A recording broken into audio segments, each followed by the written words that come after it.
राधे राधे सभी बहनों को। तो बहनों, आज हम सुनने वाले हैं सकट चौथ या तिल चौथ या माह की चौथ या संकष्टी चतुर्थी माह महीने की व्रत कथा, जो बहुत ही प्रमुख कथाएं हैं, जो पौराणिक कथाएं हैं, जो हर घर में सुनी जाती हैं। उन दोनों कथाओं को लेकर के हम यहाँ आए हैं और साथ ही हम गाएंगे चौथ माता की आरती। तो शुरू करते हैं पहली कहानी। एक शहर में देवरानी जिठानी रहता थी। देवरानी बहुत ही गरीब थी, बड़ी मुश्किल से उसका गुजारा चलता था। वहीं जेठानी बहुत अमीर थी। देवरानी हमेशा गणेश जी का पूजन और व्रत करती थी। देवरानी का पति जंगल से लकड़ी काटकर लाता और बेचता था। देवरानी का घर का खर्चा चलाने के लिए जेठानी के घर काम करती थी और शाम को जो भी बचा हुआ खाना होता था वह जेठानी उसे देती थी। इस तरह उसके घर का खर्च चल रहा था। माघ का महीना आया तो चौथ के दिन देवरानी ने सकट चौथ और गणेश जी का व्रत रखा। उसके पास पैसे नहीं थे, इसलिए उसने तिल व गुड़ लाकर तिलकुटा बनाया। पूजा करके तिल चौथ की कथा सुनी और जेठानी के यहाँ काम करने चली गई। सोचा शाम को चंद्रमा को अर्घ्य देकर जेठानी के यहाँ से कुछ खाना मिलेगा तो खा लेगी और बच्चों के लिए भी ले आएगी और खिला देगी। शाम को जब जेठानी के घर में खाना बनाया गया तो उसकी जेठानी का व्रत होने के कारण सभी लोगों ने खाना खाने से मना कर दिया। अब देवरानी ने जेठानी से बोला, आप मुझे खाना दे दो जिससे मैं भी घर जाऊं। इस पर जेठानी ने कहा, आज तो किसी ने भी अभी तक खाना नहीं खाया है तो तुम्हें कैसे दे दूं? तुम कल सवेरे ही बचा हुआ खाना ले जाना। ऐसे में देवरानी बहुत दुखी हुई और भूखी ही खाली हाथ घर चली गई। बच्चे भी घर पर भूखे थे। देवरानी का पति, बच्चे सब आस लगाए बैठे थे कि आज तो त्योहार है, इसलिए कुछ पकवान आदि खाने को मिलेगा। लेकिन जब बच्चों को पता चला कि आज तो रोटी भी नहीं मिलेगी तो बच्चे रोने लगे। उनका पति भी बहुत क्रोधित हो गया और कहने लगा कि दिन भर काम करने के बाद भी वह 2 रोटियां नहीं ला सकती। देवरानी बेचारी गणेश जी को याद करती हुई रोते रोते पानी पीकर सो गई। उस दिन सकट माता बुढ़िया का रूप धारण करके देवरानी के सपने में आई। सपने में उन्होंने देवरानी से पूछा कि सो रही है या जाग रही है, तो वह बोली, कुछ सो रही हूँ और कुछ जाग रही हूँ। बुढ़िया माई ने कहा, भूख लगी है, खाने के लिए कुछ दे। इस पर देवरानी ने कहा कि क्या दूं, मेरे घर में तो अन्न का एक दाना भी नहीं है। रोज तो जेठानी बचा हुआ खाना देती थी, आज तो वो भी नहीं मिला। पूजा का बचा हुआ तिलकुटा छीके में पड़ा है, वही खा लो। सकट माता ने तिलकुट खाया और उसके बाद कहने लगी, निमटाई लगी है। इस पर देवरानी ने कहा, बुढ़िया माई, बाहर कहाँ जाओगी? कोई जानवर काट लेगा। यह खाली झोंपड़ी है, आप कहीं भी जा सकती हो, जहाँ इच्छा हो वहीं निपट लो। तो इसके बाद सकट माता बोली कि अब पहुंचू कहाँ? तो देवरानी ने कहा, मेरी साड़ी से पहुंच लो। देवरानी जब सुबह उठी तो यह देखकर हैरान रह गई कि पूरा घर हीरे और मोतियों से जगमगा रहा था। उस दिन देवरानी जेठानी के यहाँ काम करने नहीं गई। जेठानी ने कुछ देर तो राह देखी, फिर बच्चों को देवरानी के घर बुलाने भेज दिया। जेठानी ने सोचा कल खाना नहीं दिया था, इसलिए शायद देवरानी बुरा मान गई होगी। बच्चे बुलाने गए। देवरानी ने कहा कि बेटा, बहुत दिन तेरी माँ के यहाँ काम कर लिया, अब नहीं आऊंगी। बच्चों ने घर जाकर माँ से कहा कि चाची का तो पूरा घर हीरों और मोतियों से जगमगा रहा है। जेठानी दौड़कर देवरानी के पास आई और पूछा कि यह सब कैसे हो गया। तो देवरानी ने उसके साथ जो भी हुआ वह सब कह डाला। अब तो जेठानी ने भी वैसा ही करने का सोचा। उसने भी सकट चौथ के दिन तिलकुटा बनाया। रात को सकट माता उसके भी सपने में आई और बोली कि भूख लगी है, मैं क्या खाऊं? तो जेठानी ने कहा कि आपके लिए खाना छीके में रखा है, फल और मेवे भी रखे हैं, जो चाहे वो खा लो। उसके बाद कहने लगी कि निपटाई लगी है, तो कहाँ निपटूं? तो जेठानी बोली, मेरे इतने बड़े महल में कहीं भी निपट लो। फिर उन्होंने बोला कि अब पहुंचूं कहाँ?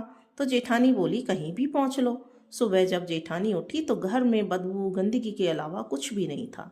चारों तरफ बदबू और गंदगी का कारण रुका नहीं जा रहा था। सकट चौथ माता ने उसकी लालच की उसको सजा दी थी। हे सकट माता, जैसे आपने गरीब और भोली देवरानी पर कृपा की, वैसे सब पर कृपा करना। जो भी प्रेम पूर्वक ये कथा पढ़े सुने, उन पर भी अपनी कृपा दृष्टि बनाए रखना। बोलो चौथ मैया की जय। अब सुनेंगे चौथ माता की दूसरी कथा, सकट चौथ और गणेश जी की कृपा। किसी नगर में एक कुम्हार रहता था। एक बार जब उसने बर्तन बनाकर आवा लगाया तो आवा नहीं पका। हार कर वह राजा के पास जाकर प्रार्थना करने लगा कि आवा पक ही नहीं रहा है। राजा ने पंडित को बुलाकर कारण पूछा तो राज पंडित ने कहा कि अब हर बार आवा लगाते समय बच्चे की बलि देने से आवा पक जाएगा। राजा का आदेश हो गया कि हर दिन हर परिवार से बारी बारी से एक बच्चे की बलि दी जाएगी। जिस परिवार की बारी होती थी वह परिवार अपने बच्चे में से एक बच्चा बलि के लिए भेज देता। इस तरह कुछ दिनों बाद सकट चौथ के दिन एक बुढ़िया के इकलौते बेटे की बारी आई। बुढ़िया के लिए वही जीवन का सहारा था, लेकिन राज आज्ञा के आगे किसी की नहीं चलती। दुखी बुढ़िया सोच रही थी कि मेरा तो एक ही बेटा है, वह भी सकट चौथ के दिन मुझसे जुदा हो जाएगा। बुढ़िया ने लड़के को सकट चौथ की सुपारी और गणेश जी की धूप का बीड़ा देकर कहा, इसे लेकर और भगवान का नाम लेकर आवा में बैठ जाना। सकट माता और गणेश जी रक्षा करेंगी। बालक को आवा में बिठा दिया गया और बुढ़िया सकट माता और गणेश जी के सामने बैठकर पूजा करने लगी। पहले तो आवा पकने में कई दिन लग जाते थे, पर इस बार सकट माता और गणेश जी की कृपा से एक ही रात में आवा पक गया। सवेरे कुम्हार ने देखा तो हैरान रह गया। आवा पक गया था और बुढ़िया का बेटा भी सुरक्षित था और अन्य बालक भी जीवित हो गए थे। नगरवासियों ने सकट चौथ माता और गणेश जी की महिमा को स्वीकार किया तथा लड़के को भी धन्य माना। तब से आज तक सकट चौथ की और गणेश जी की विधि विधान से सकट चौथ के दिन पूजा की जाती है। बोलो गणेश जी भगवान की जय, बोलो सकट माता की जय। अब हम करेंगे सकट चौथ माता की आरती।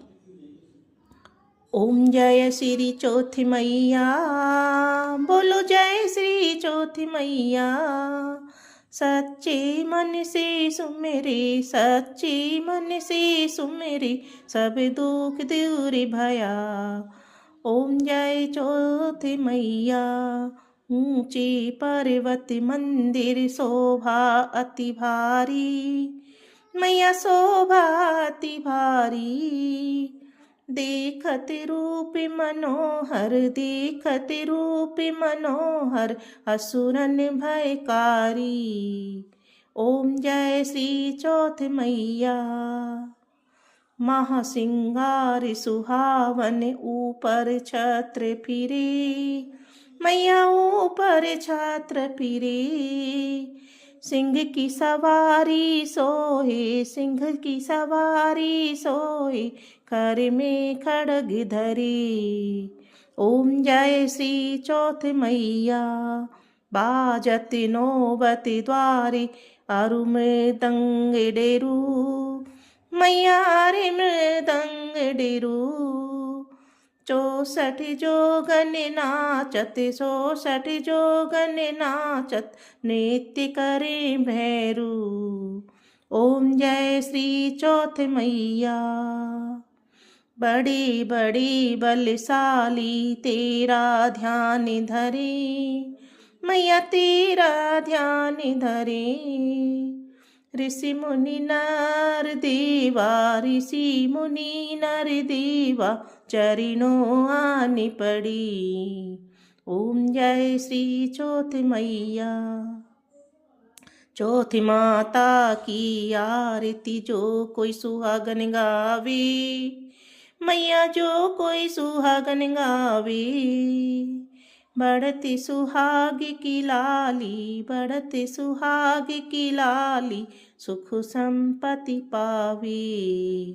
ओम जय श्री चौथ मैया, ओम जय श्री चौथ मैया। बोलो चौथ मैया की जय।